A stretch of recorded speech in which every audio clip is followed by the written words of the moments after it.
Welcome back my YouTube families. Sorry for the delay for my video. Normally I post it every Thursday, but this time I'm delayed by a couple of days simply because I'm really busy during Christmas time. So what I'm doing today, I'm going to show you, this is fresh cherries. So I'm going to turn it into jam, or you can call it jelly. So all I did was put the whole thing with the pip, and once it's softened, the pip will be separated from the flesh. So I'll take the pip off and throw it, and then I'll show what we do next.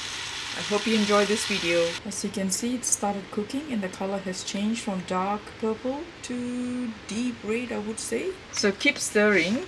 As you can see, the juice is natural from the cherry. Do not pour any water. As soon as you wash the cherry, remove the stems, lift the pip in and just boil it, and the pip will come out by itself separately, and then you remove all the pips. Okay, I'm just giving it a good stir and then leave it on a low heat.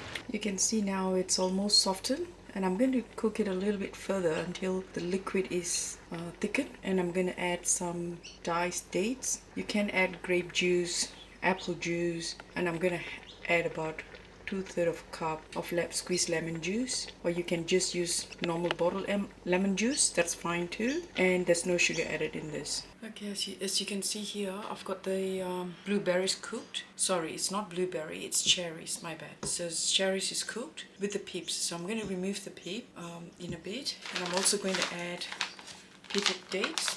I use macro brand. You can use any dates, it doesn't really have to be this brand. And I'm going to use 2/3 of a cup of squeezed lemon juice. If you don't have fresh, use whatever you have, or you can skip. Here I've got about 5 kilos of cherries, black cherries.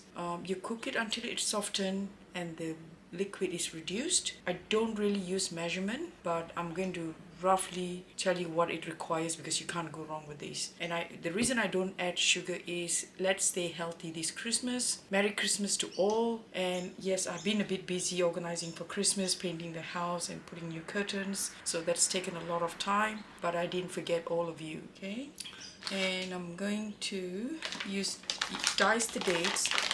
So I'm going to use roughly, to sweeten it, use say 2 cups.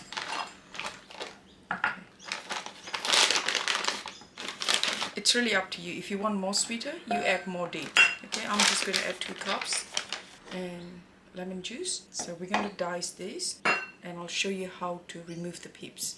I'm going to use a colander like these ones, plastic ones. They're very cheap, about $3 you can get one from Asian grocers or any supermarket, cheap shops. So you can remove them 2 parts, so that's handy because all the juice will go in here. I'm going to drop it here to remove the pips. So just scoop it into it like that and just go through. Just mash it up. Just mash it up like that.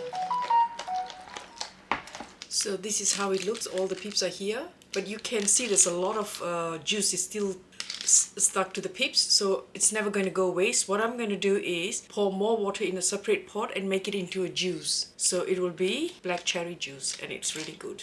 Okay, and after that you can throw the pips, or you can do some art deco if you're good in crafting. But today I'll decide what I'm going to do with the seeds because my daughter loves to craft stuffs.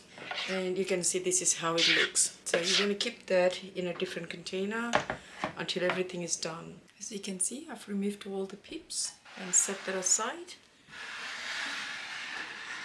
If you want to know how to get it softened, you cook it until it's soft. You can feel it. Do not add water when you're cooking. So I'm going to add the lemon juice to it, and I'm going to cook further till it's thickened. I'll just chop this. That's been diced now. I'm going to just put it all into here. Move this aside, the board, so you can see better. You know, some people may like a bit spicy jams or jelly. You can add a bit of cinnamon, but I'm not going to add anything. I'm just going to leave it as plain as possible. Okay, that's it. And then we're going to put it in a pot and boil it further on a low medium heat. It's done. So I'm not sure if you can see if I drip it. Let me try this angle. It's not so liquidy. And I'm going to use, when you buy jars like that, make sure it's able to preserve. So I think it's called preserving jars. I've washed it and soaked it in boiling water. So it's pretty sterile at the moment. Let's bottle this so it doesn't drip all over the place. Maybe I should get a smaller scoop. So this is 500 Oh, I just made a mess. Okay, this is 550 ml jars. It's really up to you, the size of the jar.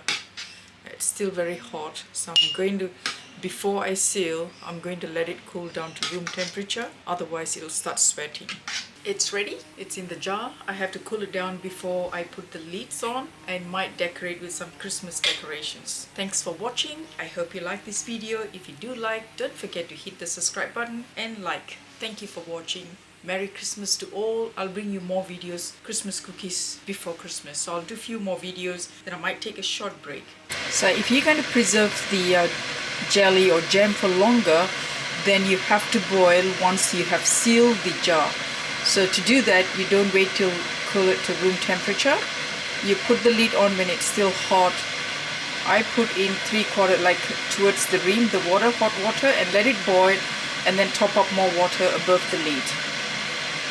Okay, until it's boiled, then you switch it off, leave it for a few minutes before you remove it. So that way it's fully sterilized and you can keep it for longer. Thanks for watching.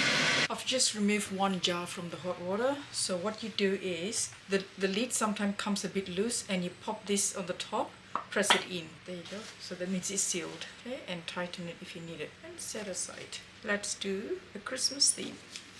So you either can do these, or put rubber band to support it, or get someone to hold it while you tie. But what I'm going to do, put a rubber band to secure it, and then easier for me to tie it. I've done it. As I said, you can secure it with rubber bands. Since I can't find rubber bands because we were using for a lot of other things, you could do without it. It's a bit fiddly. And you can curl it with the scissors like that. And you also can put a bow here, so it looks nicer. So that's it. I hope you like it. It's done.